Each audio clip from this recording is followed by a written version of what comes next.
সকাল বন্ধুরা, তোমরা সবাই কেমন আছো? আশা করি সবাই ভালো আছো। আমিও তোমাদের ভালোবাসায় ভালো আছি। আজকে আমি একটি খুব মজাদার রেসিপি বানাবো, সেটাই তোমাদের সঙ্গে শেয়ার করব। তোমরা ভিডিওটা পুরো দেখবে। আজকে আমি বানাবো কচুর ফুলের ছানা এবং ভর্তা, সেটাই তোমাদের সঙ্গে শেয়ার করব। খুব মজাদার একটা রেসিপি, এটা গরম ভাতের সঙ্গে খেলে খুব ভালো লাগে। এই দেখো, সকাল সকাল আমি উঠে কচুর ফুল এনেছি তুলে, সেগুলো কচুর ফুল এখন আমি এই দেখো এইরকম করে ভিতরে যে শীষটা থাকে সেটা আমি ফেলে দেব। এরকম করে ফেলে দিয়ে সুন্দর করে কেটে কেটে নেব, নিয়ে আমি বানাবো আজকে মজাদার ছানা এবং ভর্তা, সেটাই তোমাদের সঙ্গে শেয়ার করব। এই দেখো এইরকম করে সুন্দর করে ছোটো ছোটো করে কেটে নেব। সবগুলো কচুর ফুলের ফেল দেওয়া হয়ে গেছে শীষটা, এবার এরকম করে কেটে কেটে নেব। তোমরা এইরকম করে বানিয়ে খাবে, খুব ভালো লাগবে। আমার তো গরম ভাতের সঙ্গে খেলে খুব ভালো লাগে। এরকম করে সুন্দর করে করে কেটে নেব। বন্ধুরা, যারা নতুন আছো চ্যানেল সাবস্ক্রাইব করে পাশে থাকবে। এ দেখো সুন্দর করে কেটে আমি ধুয়ে ঠুয়ে নিয়েছি একটা ঝুড়ির মধ্যে। এবার আমি একটা কড়াই বসিয়ে দিয়েছি, কড়াইয়ের মধ্যে কচুর ফুলগুলো দিয়ে দেব, দিয়ে একটু ঘামিয়ে নেব, মানে একটু নাড়াচাড়া করে নিয়ে নেব। তো এই গন্ধটা যাবে, অত গন্ধটা যাবে না, একটু থাকবে, তবু একটু মুখে যে চুলকায়, মুখ চুলকায়, সেটা আর চুলকাবে না। এর জন্য একটু ঘামিয়ে নিতে হয়। এরকম করে নিলে মুখে যে চুলকায়, সবাই বলে মুখ চুলকায়, সেটা আর চুলকাবে না। এরকম করে প্রথমে ঘামিয়ে একটু নিবে, নিয়ে নামিয়ে নিয়ে তারপর রান্না করবে, দেখবে খুব ভালো লাগবে। মুখ চুলকাবে না, কিচ্ছু করবে না, গন্ধও করবে না, খেতেও খুব টেস্ট হবে। একবার এইরকম করে বানিয়ে খাবে, তাহলে বারবার খেতে ইচ্ছে করবে। এরকম আমি সুন্দর করে নামিয়ে নিয়েছি, নিয়ে এবার কড়াই বসিয়ে দিয়েছি। এবার কড়াইয়ের মধ্যে দিয়ে দেবো তেল। কড়াইটা একটু গরম হয়েছে, এবার তেল দিয়ে দেবো। সুন্দর করে তেল দিয়ে দেবো। এবার আমি রান্নাটা করব, তোমরা ভিডিওটা সবাই দেখো। এবার তেলটা গরম হয়েছে, এবার রসুন কুচি কুচি করে কেটে রেখেছি, সেই রসুন কুচিটা আমি দিয়ে দেবো। এবার এই রসুন কুচিটা আমি লাল লাল করে ভেজে নেব। লাল লাল হবে, তারপরে দিয়ে দেবো কচুর ফুল। এই দেখো লাল লাল হয়ে এসেছে।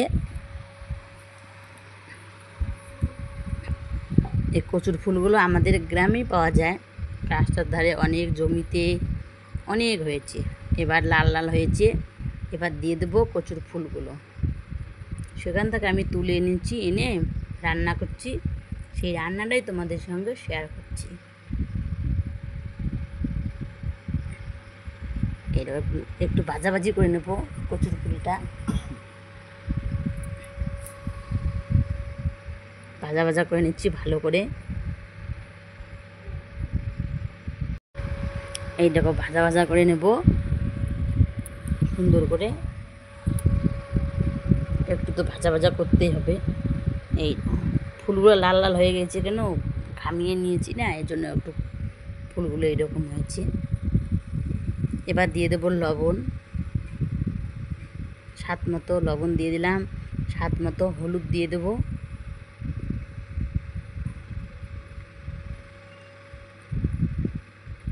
দিয়ে একটু ভালো করে নাড়াচাড়া করে নেব। টেস্টি টেস্টি জিনিস দিবে তোমরা, কিন্তু আমি অত মশলা দেব না, আমি সামান্য একটু মশলা দিয়ে রান্না করব। এবার দিয়ে দেবো লঙ্কার গুঁড়ো। লঙ্কার গুঁড়ো দিয়ে দেখো ভালো করে নাড়াচাড়া করে নেব, সুন্দর করে ভাজা ভাজা করে নেব, তাই মুখ চুলকাবে না, খেতে খুব ভালো লাগবে। কিচ্ছু গন্ধ টন্ধ থাকবে না।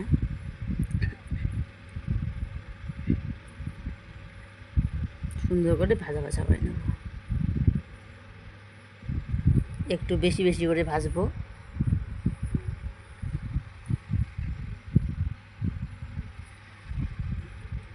ভাজা ভাজা হয়ে গেছে। এবার আমি একটু জল দেব, বেশি জল দেব না, অল্প জল দেবো, সামান্য। এটুকু জল দিয়েই দেখবে সিদ্ধ হয়ে যাবে, বেশি জল দেওয়া লাগবে না। এবার আমি একটা থালা দিয়ে ঢাকনা দিয়ে দেবো। ঢাকনা 10 মিনিট হয়ে গেছে। এবার আমি ঢাকনাটা তুলে দেবো, দিয়েই দেবো। অনেকটা জলটা শুকিয়ে এসেছে। এবার আমি ভালো করে নাড়াচাড়া করে নেবো। এই দেখো কড়াইয়ের মধ্যে লেগে এসেছে, কড়াইয়ের মধ্যে লেগে গেছে, দেখেছো?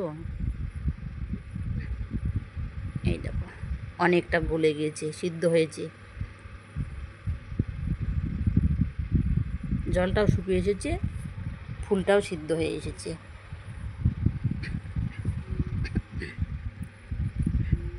এবার একটু হাতা দিয়ে থোক থোকে নিব, মানে কাটাকাটি করবো, তো গলে যাবে এইরকম করে করে। কারণ এইরকম করে গলে না দিলে একটু মুখ চুলকাতে পারে, এই জন্য একটু এরকম করে গলে দিবে। এই দেখো হয়ে এসেছে আমার কচুর ফুল সানা এবং ভর্তা। তোমরা কে কে এইরকম করে বানিয়ে খাও অবশ্যই কমেন্ট করে জানাবে। এই দেখো সুন্দর হয়ে এসেছে। এরপর আর একটু কাটাকাটি করে নেব, আর একটু তেল টেল দিয়ে কাটাকাটি করে নিয়ে একটা থালার মধ্যে সুন্দর করে নামিয়ে নেব। তাই আমার কচুর ফুলের ছানা এবং ভর্তা রেডি। এইরকম করে বানিয়ে গরম ভাতের সঙ্গে খুব টেস্ট লাগে। আমি তো খেয়েছি, তোমরাও খেয়ে দেখবে, খুব ভালো লাগবে। যারা যারা খাওনি তাড়াতাড়ি খেয়ে নেবে, খুব ভালো লাগবে। বন্ধুরা, আজকের ব্লগটি এখানে শেষ করছি। সেগুলো তোমাদের সঙ্গে পরের ব্লগে দেখা হবে। তোমরা সবাই ভালো থাকবে, সুস্থ থাকবে, টাটা। আর কে কে এরকম করে খেয়েছো কচুর ফুল ছানা এবং ভর্তা অবশ্যই কমেন্ট করে জানাবে। সবাইকে অনেক অনেক ভালোবাসা, শুভেচ্ছা রইল। সবাই